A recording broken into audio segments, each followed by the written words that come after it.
Good morning student, मेरा नाम रेणुका दीवान है और इनवर्स लाप्लास ट्रांसफॉर्म के मैं कुछ ऐसे क्वेश्चंस करवा रही हूँ जो पार्शियल फ्रैक्शन पर बेस्ड हैं। और ये मेरा लेक्चर नंबर 15 है जिसमें मैंने सिर्फ एक ही क्वेश्चन लिखा है। हमें एल इनवर्स निकालना है 1/s+1 इंटू s² + 1 का। अब ये प्रोडक्ट फॉर्म में कॉम्प्लिकेटेड फ्रैक्शन है, ये डिनोमिनेटर में है। अगर ये कुछ इस तरीके से होता, हमारा क्वेश्चन कुछ इस तरीके से होता 1/s+1 - 2/s²+1, अगर ऐसा होता, ये इंटू में प्रोडक्ट में अगर इनके बीच में प्लस या माइनस होता और इसके आगे एल इनवर्स होता तो इसका एल इनवर्स निकल जाता by linearity property, L inverse of first और minus L inverse of second.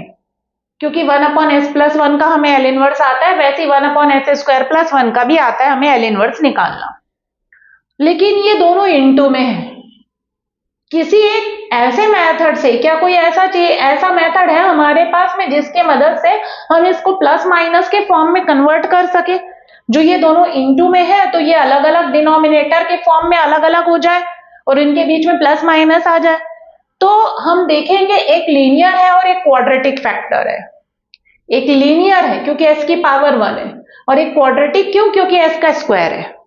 तो एक लीनियर और एक क्वाड्रेटिक होता है। तो पार्शियल फ्रैक्शन में मैंने आपको बताया है 11th लेक्चर में कि 1/x+a है, एक लीनियर फैक्टर है x का, और दूसरा x का क्वाड्रेटिक फैक्टर है x² + b। तो हम इसको कैसे स्प्लिट करते हैं? By using partial fraction. तो a/x+a और प्लस जो क्वाड्रेटिक है उसके लिए हम क्या लिखते हैं? bx+c अपॉन क्या लिखेंगे? x² + b। ये हम पार्शियल फ्रैक्शन से स्प्लिट करते हैं। पार्शियल फ्रैक्शन इसलिए लगाएंगे क्योंकि ये जो दोनों इनटू में है, पार्शियल फ्रैक्शन के हेल्प से इनके बीच में क्या आ जाता है? प्लस आ जाता है। तो उसी के लिए मुझे इसमें क्या लगाना पड़ेगा? पार्शियल फ्रैक्शन, क्योंकि ये जो दोनों है s+1 और s²+1 ये दोनों इनटू में है डिनोमिनेटर में। इसको मुझे प्लस या माइनस में कन्वर्ट करना है, उसके लिए मुझे पार्शियल फ्रैक्शन यूज करना पड़ेगा। जब मुझे समझ में आ गया हाँ पार्शियल फ्रैक्शन यूज करना पड़ेगा, तो आप सबसे पहले लिखेंगे लेट fs। कौन है आपका s का फंक्शन? तो 1/s+1 और into s²+1। Taking L inverse both side, आप लोग लिखेंगे, मैं नहीं लिख रही हूं, एल इनवर्स fs और यहाँ एल इनवर्स 1/ क्या आएगा? s+1 और इंटू s²+1 ब्रैकेट क्लोज। अब इसको 1 नंबर डालिए क्योंकि इसका एल इनवर्स नहीं निकलेगा, क्योंकि ये प्रोडक्ट में है। मुझे क्या करना पड़ेगा? इसको पार्शियल फ्रैक्शन से ब्रेक करना पड़ेगा। तो ब्रेक करने के लिए पार्शियल फ्रैक्शन के लिए अलग प्रोसेस अप्लाई करते हैं, इसलिए इसको 1 नंबर डालकर छोड़ दीजिए और इसकी वैल्यू निकालिए पार्शियल फ्रैक्शन के हेल्प से। और जब वैल्यू आ जाएगी तो उसको यहां पर पुट करेंगे, तब इसका एल इनवर्स निकलेगा। तो यूजिंग पार्शियल फ्रैक्शन आपको लिखना पड़ेगा यूजिंग पार्शियल फ्रैक्शन। आप पार्शियल फ्रैक्शन यूज करेंगे तो वहां लिख देती हूं यूजिंग पार्शियल फ्रैक्शन। क्या आएगा? तो 1/s+1 है और इनटू क्या है? s²+1। तो a/ लीनियर फैक्टर, कौन है s का लीनियर फैक्टर? तो s+1 और प्लस bx नहीं लिखेंगे। मैंने वहां x इसलिए बताया था क्योंकि वहां x² था, लेकिन यहां पर s का फंक्शन है तो आपको लिखना पड़ेगा bs+c अपॉन s²+1, ऐसे लिखना पड़ेगा। bx नहीं लिखेंगे, bs लिखेंगे अपॉन s²+1 और इसको डालेंगे इक्वेशन नंबर 2 क्योंकि ऑलरेडी 1 नंबर डाला हुआ है। हो गया। अब इसको सॉल्व करिए। तो कैसे सॉल्व करते हैं आपको पता है कि एलसीएम लेकर सॉल्व करोगे। 1/s+1 as it is, s²+1 as it is, RHS में भी वही एलसीएम आएगा, s+1 और क्या आएगा? s²+1। ए में क्या चीज का इंटू होगा? s²+1 का, और bs+c में क्या चीज का इंटू होगा? तो s+1 का इंटू होगा। एलसीएम कैंसिल हो जाता है। 1 is equals to a s²+1 plus bs+c और इंटू s+1। ये आपका इक्वेशन नंबर 3। इसको भी नंबर डालेंगे क्योंकि इसी के हेल्प से हमारा कांस्टेंट की वैल्यू निकलता है, हमारे कांस्टेंट की वैल्यू निकलती है।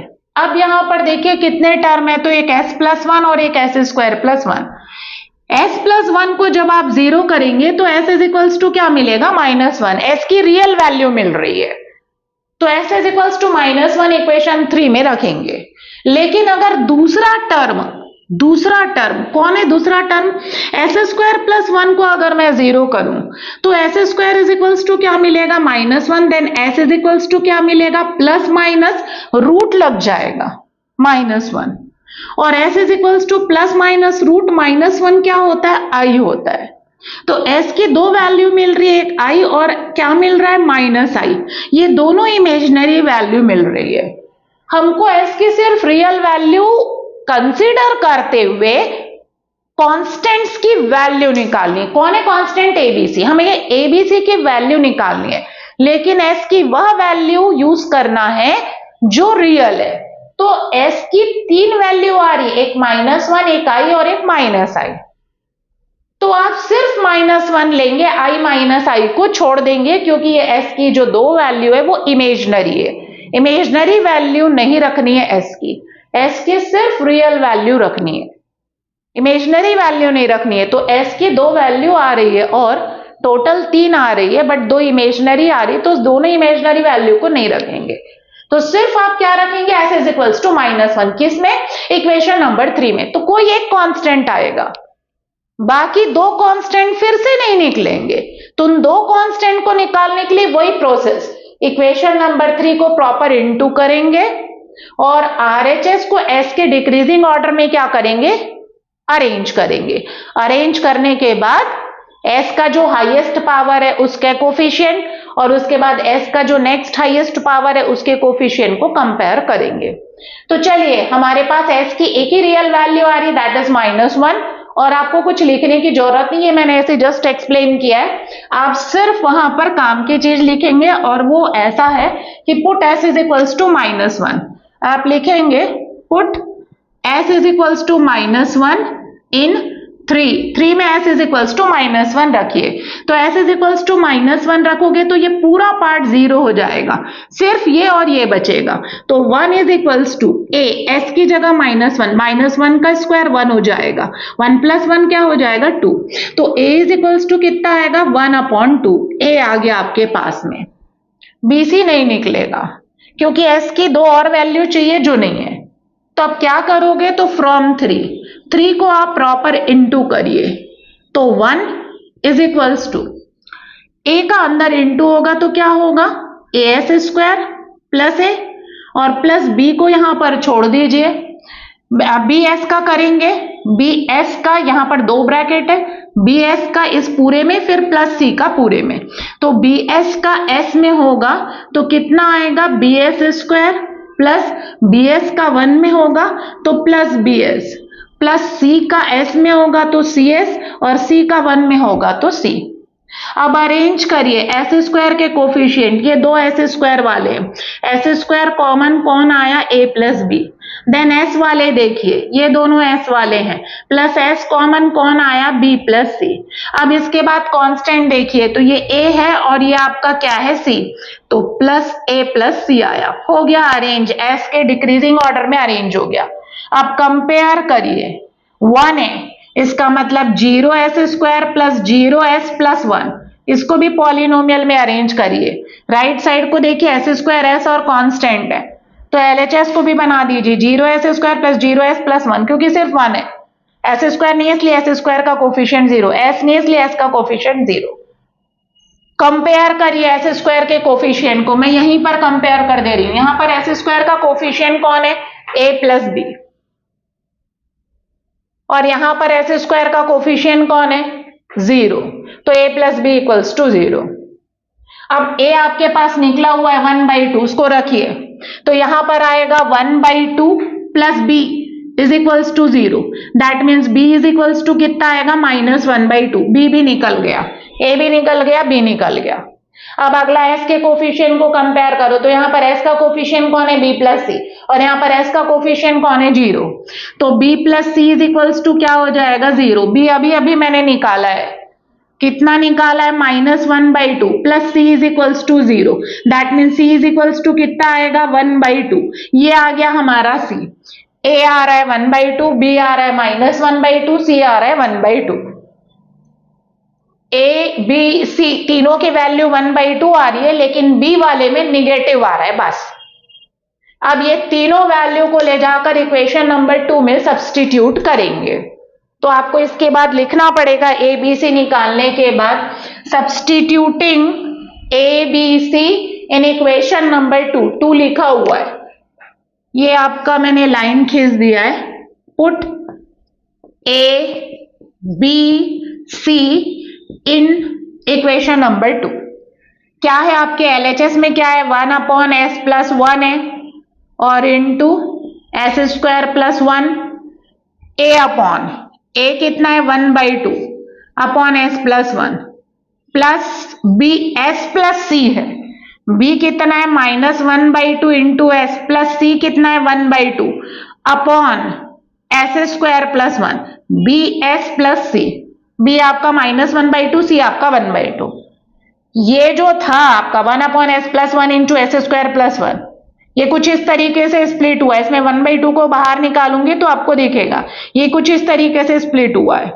इसका नंबर डाल दीजिए 1 2 3 और ये नंबर आ गया 4। ये जो आपका कॉम्प्लिकेटेड फ्रैक्शन था पार्शियल फ्रैक्शन के हेल्प से, ये देखिए प्लस आ गया बीच में, इसको बाद में मैं सिंप्लीफाई करूंगी। ये हो गया पार्शियल फ्रैक्शन से स्प्लिट हो गया। अब इस 4 को ले जाकर कहां रखना है 1 में, क्योंकि आपको एल इनवर्स निकालना है, ना कि आपको पार्शियल फ्रैक्शन यूज करके छोड़ देना है। तो आप इस वैल्यू को 4 को ले जाकर कहां पर रखोगे 1 में, क्योंकि इसकी वैल्यू निकल चुकी है 4 में। तो क्या ये राइट साइड में है। अब मैं उसको यहां पर कर रही हूं, तो आपको लिखना पड़ेगा सब्स्टिट्यूटिंग 4 in 1। 4 को ले जाकर किस में सब्स्टिट्यूट करोगे 1 में सब्स्टिट्यूट करोगे, और उसके बाद आप उसका क्या निकालेंगे एल इनवर्स निकालेंगे। तो चलिए substituting 4 in 1, substituting 4 in 1, 4 in 1 में रखिए। तो ये RHS इसको ले जाकर यहां पर सब्स्टिट्यूट करिए। L inverse FS as it is, L inverse आपका एज इट इज, इस पूरे की वैल्यू मैंने निकाला है। अब बाहर कर रही हूं 1/2 1/s+1 और प्लस इसमें से 1/2 कॉमन ले रही हूं, 1/2 कॉमन 1 - s लिख दे रही हूं, पॉजिटिव साइन को प्लस में, यहां पर बचेगा 1 और यहां -s। अपॉन में कौन है आपका s²+1, ये ऐसा 1/2 को मैंने सामने ले लिया है। तो यहां पर क्या बचेगा 1 - s अपॉन s²+1। यहां पर भी 1/2 है, a की वैल्यू BC में भी 1/2 था, 1/2 बाहर। चाहे तो 1/2 को बाहर कर सकते हो या डायरेक्ट सॉल्व कर सकते हो। अब आप देखिए इसका एल इनवर्स निकलता है इसका, तो इसमें मुझे क्या करना पड़ेगा अलग अलग अपॉन करना पड़ेगा। तो सबसे पहले इसमें 2s के फंक्शन है, ये पूरा s का फंक्शन है, ये पूरा s का फंक्शन है, इनके बीच में प्लस है, लीनियरिटी प्रॉपर्टी लगाइए। तो क्या हो जाएगा 1/2 एल इनवर्स 1/s+1 आएगा, हो गया।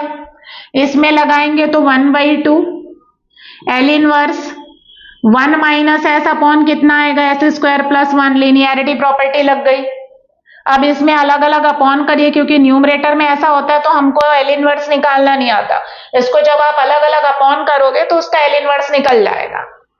तो पहले अलग अलग अपॉन करिए, 1/2 एल इनवर्स 1/s+1 को लिखे रहने दीजिए, प्लस 1/2 एल इनवर्स अलग अलग अपॉन करोगे तो 1/s²+1, 1 को 1 का स्क्वायर लिख सकते हैं, माइनस s अपॉन कितना आएगा s²+1 का स्क्वायर, ऐसा। अब इसका डायरेक्ट फॉर्मूला होता है 1/s - a का e⁻t होता है। तो इसका आएगा e⁻t, प्लस है तो माइनस, प्लस 1/2 आपका एज इट इज रहेगा, a/s² का cos 80 होता है, तो यहाँ सॉरी sin 80 होता है, तो sin 80 मतलब sin 1 × t, तो sin t आएगा। और s/s² का cos होता है, ऊपर जब s होता है तो cos, ऊपर अगर कांस्टेंट होता है तो sin होता है, तो sin t हो गया। और इसका s/s² का cos 80 होता है, यहाँ पर a की जगह 1 है तो सिर्फ cos t आएगा, हो गया 1/2 आपका बाहर। और ये क्या है, एल इनवर्स। किसका एल इनवर्स है, एफ एस का। एफ एस कौन है आपको पता है, 1/s+1 और इंटू s²+1। तो ये रहा मेरा एल इनवर्स। किसका एल इनवर्स, तो 1/s+1 और इंटू s²+1 का। कौन से मेथड से हमने निकाला है, पार्शियल फ्रैक्शन, क्योंकि इसके जो डिनोमिनेटर में 2s के फंक्शन लिखे हुए थे उसमें से एक जो है वो लीनियर फैक्टर था s+1 और जो दूसरा s²+1 है वो आपका क्या है, क्वाड्रेटिक फैक्टर है। तो कभी भी ऐसा आता है तो सबसे पहले fs लीजिए, दोनों तरफ एल इनवर्स लिखिए, इसको नंबर 1 डालकर छोड़ दीजिए क्योंकि इसका एल इनवर्स हम नहीं निकाल सकते। इसको मुझे पार्शियल फ्रैक्शन से क्या करना पड़ेगा, सिंप्लीफाई करना पड़ेगा। फिर इसको अलग से 1/s+1 into s²+1 is equals to, आपको पता होना चाहिए उसको कैसे स्प्लिट करते हैं, तो a/लीनियर प्लस क्वाड्रेटिक को bs+c/s²+1 लिखेंगे। देन उसके बाद जब आप सॉल्व करेंगे तो हमें s की मात्र एक ही वैल्यू मिलेगी और जब हम उसको पुट करेंगे तो हमें सिर्फ एक कांस्टेंट मिलेगा। बाकी दो कांस्टेंट निकालने के लिए हमें जो हमारा इक्वेशन नंबर 3 होता है उसे हम प्रॉपर इनटू करेंगे और राइट साइड में s का एक पॉलिनोमियल लाएंगे। देन s के कोफिशिएंट को क्या करेंगे, कंपेयर, s का हाईएस्ट पावर देन s का नेक्स्ट हाईएस्ट पावर, उसके कोफिशिएंट को कंपेयर करते हुए रिमेनिंग कांस्टेंट्स निकालेंगे। चूंकि यहां सिर्फ 3 कांस्टेंट है a b c, एक कांस्टेंट निकल चुका होगा, बाकी 2 कांस्टेंट आप कंपैरिजन से निकालेंगे। उसके बाद आप जो इक्वेशन नंबर 2 है जो पार्शियल फ्रैक्शन से आपने स्प्लिट किया है उसमें एबीसी की वैल्यू को रखेंगे। फिर जब वो स्प्लिट हो जाएगा तब आप ले जाकर उसके इक्वेशन के एलएचएस में रखेंगे, इक्वेशन के आरएचएस में, सॉरी इक्वेशन 1 के आरएचएस में उसकी वैल्यू रखोगे और उसका क्या निकालोगे, L inverse. So thank you student.